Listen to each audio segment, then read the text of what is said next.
Hi everyone, I'm Ian Hogg, CEO and co-founder of the Shopworks, and welcome to the Workforce Management Podcast. My guest today is Edward Hogg, Managing Director of our sister company, SolvedBy.Ai. In this episode, I want to discuss retention. More specifically, I want to discuss how a company could use their workforce management data and some artificial intelligence to improve their retention rates. Yeah, the problem that a lot of companies are finding is that they are losing staff. They tend to be understaffed and short on their workforce.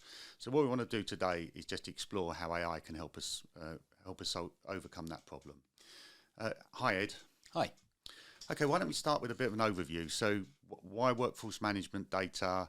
How does it work with an AI? What are the options? Yeah, so I think workforce management data is incredibly powerful in understanding how your workforce is being managed, and therefore what the likelihood is that someone's going to disappear or leave your organisation. So you've got a couple of options when it comes to using workforce management data and AI. We've talked about forecasting, we've talked about scheduling AI, but one of the key things is that you can use classification algorithms to understand what the probability is that somebody's going to leave in the next 30, 60 or 90 days using that workforce management data as the underpinning of that.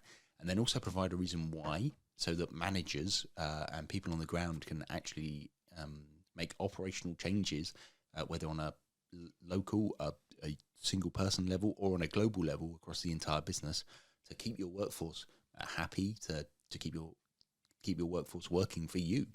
Okay, so sounds like there's a couple of steps there. So we're creating a forecast of whether they're likely to leave. We're then working out why they're likely to leave, and then the manager is intervening, if you like. Is that a good summary? Yeah. Okay. Yeah. So let's unpack that, to use good podcast speak. So let's unpack that one. So talk me through the sort of forecast. So how on earth does an AI? What data does it take? How does it know whether I'm going to leave or not? Yeah, so in order to be able to predict the likelihood that someone's going to leave in the next 30, 60 or 90 days, what you would do is you would take the workforce management data and you would look back over the period of that person working for the organisation. So you would take into account their shift patterns, you would take into account their clock-ins, their time and attendance data. You take into account their contract information, the role that they're doing, where they're doing that role. You take into account factors such as where they are in the world. You take into account factors such as the industry that they're in, and then you compare that to not only your own organisation but other organisations around the world, and you're able to build up a picture for that employee of how often people leave who are in those same factors in that period, and therefore the AI is able to quite accurately predict how likely they are to leave in that period of time. So it's able to say, well, historically, people who had all of these factors left 80% of the time, and therefore this person's 80% chance of leaving in the next 30 days. So fine. So that's what I get. I get Ian is 80% likely to leave in 30 days, and 90% in 60 days and 99% in 100 days. Is that what it looks like? Yeah, exactly. And does it add all that up for, if I've got 100 staff, does it give me like how many staff I need? Yeah, so you can use it to understand what your hiring capability is now, what your hiring capability is in the future. So kind of what your optimal staffing level, in order to hit an optimal staffing level, what you're going to need to be recruiting for right now in order to fill gaps that don't exist yet, but you've got a very good idea of what those gaps are going to be because you've got the information coming through to you that when you sum up all those probabilities, you're going to be losing 100 staff members across, say, Greater London, and therefore you can hire 4 positions in Greater London. Okay. And we've got that forecast, so we've got an 80% probability that Ian's going to leave in 30 days. Why? What does that help me? Where do I go from there?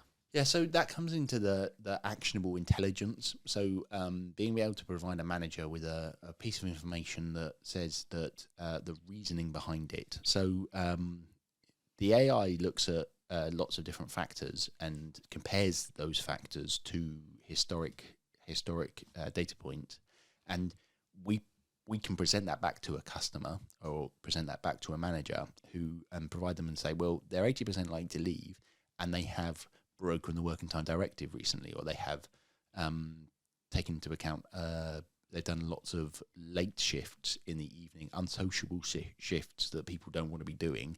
Those shifts are also very long, and they're being underpaid relative to their peers, both in the same shop or in the same conurbation business unit, but also then across the estate average, the venue average. You can take into account lots of different information, and we present that back as these are the reasons.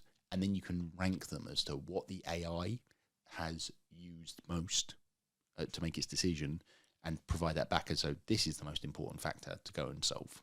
Okay, so I'm going to get a list which says that Ian is 80% likely because he's had 5 working time directive breaches in the last 3 weeks. He keeps doing clopenings, closing and then opening the next day. He's always dumped on for Saturdays when he doesn't like doing Saturdays. Is that sort of data, is it? Yeah, 100%. Staff members have been late is often quite a useful factor as well. Okay, and how accurate is how accurate is, how do you measure whether it's accurate or not? Well, the advantage is that you can measure it every month because it's 30 days long. So every 30 days we know how accurate we were. So the big headline number is 95%. So we would expect to be within plus or minus 5% error of a prediction. So if we said 100 staff members were going to leave, we're looking at somewhere between 105 and 95 members of those staff actually leaving. It also is incredibly accurate when we go down to kind of the more granular levels. When you look at, we said 90 people were going to leave or 100 people were going to leave with a 90% chance, then 90 of those people have left. So we're really accurate on those numbers as well, and we're within 95% there, so plus or minus 5% error. Okay, so I've now got this list of reasons why Ian might want to leave. But what in your experience, what are your customers doing with that list? How do they solve the problem? So one of the things is providing it to area managers, to kind of higher level managers who are taking global action to start with. So there is definitely some low hanging fruit that you can achieve. Once you've got through that stage, it's about working with HR teams to put in regular meetings with key managers, key site managers, key shop managers, key venue staff, to go and have conversations with staff members and go, why were you late? Why you're consistently late, and we see that you're likely to leave because of that. Why were you late? In one case, it was because their bus timetable had changed, and therefore they just couldn't get to work on time, and they hadn't wanted to come forward and say it. They were just trying to get away with it. Well, actually, you can go and have a conversation with somebody about that, and without them having to be scared off or being removed, or you can just keep them. They're a staff member. They're valuable. Go and have a conversation with them. Fine. So we've got this modern high-tech world of AI, but actually what you're telling me is the AI is just giving an indicator to a manager, and then it's good old-fashioned, have a chat, sit down and try and solve the problem together that actually keeps the person retained. Yeah, the best AI is enhance, not replace managers, and this is what this is doing. It's enhancing the manager's ability to make sure that their staff are retained. Are there any tools out there? So you said that, working time directive breaches, unfair rotas, being dumped on for the Saturday.